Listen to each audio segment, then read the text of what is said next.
Hi, this is Megan with Beadaholique, and today I'm going to show you how to bead weave an edge onto flat silver silk.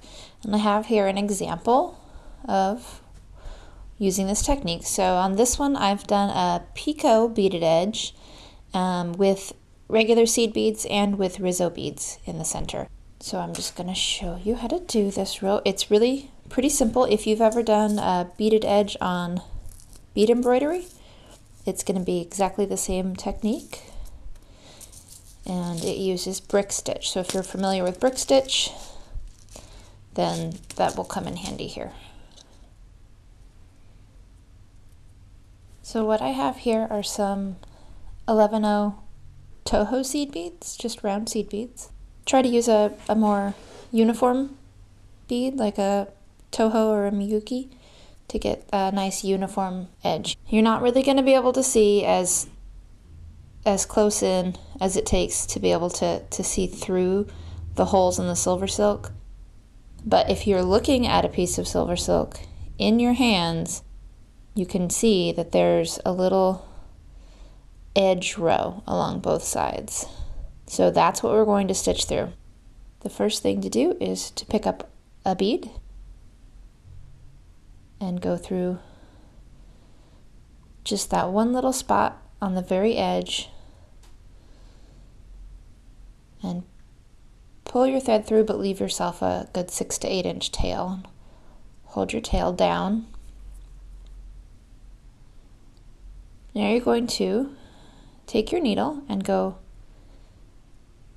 back up through the bead facing away from the edge of your silver silk, and then pull snug. And that is the first bead, and that is also how you do brick stitch. So we're going to continue along. You can do this as just a plain standard flat edge. Go ahead and go in through your next loop. Make sure your thread tail stays out of the way. And you're going to go back up through the bead away from your silver silk. And this is one of those kind of things, same as when you're doing like a circular brick stitch, where you're going to need to space your beads where they fit. So if you need to go through the same loop on the edging twice in order to not have a gap in your beads, you're going to do that. If you need to skip a loop in order to not crowd your beads, you're going to do that. So you want to pay attention to the spacing of your beads and see how they're fitting. So this is going to be the plain edging here.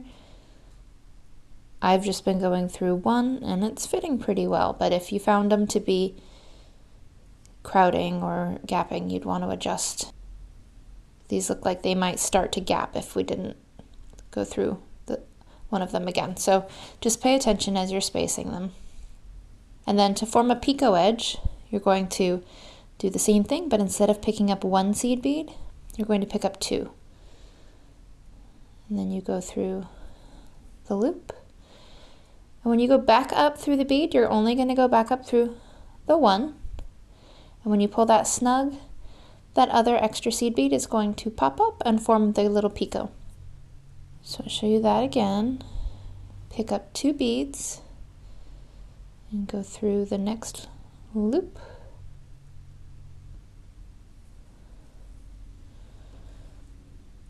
And then back through just the last bead, and there's your picot. One more time. Pick up 2 beads.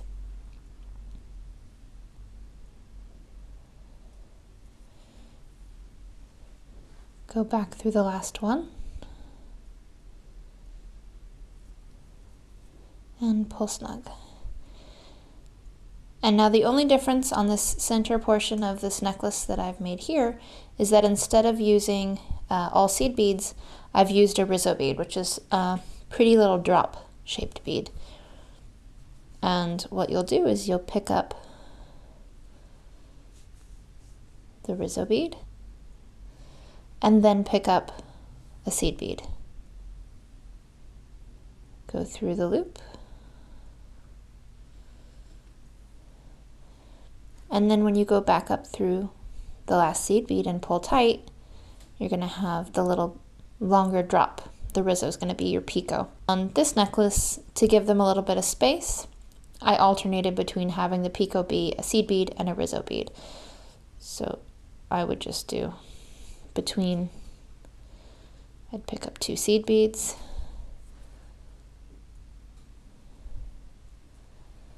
and then for the next one, again, I'd pick up a Rizo bead and a seed bead. And you can really experiment with different kinds of beads and different shape beads on this and do whatever you want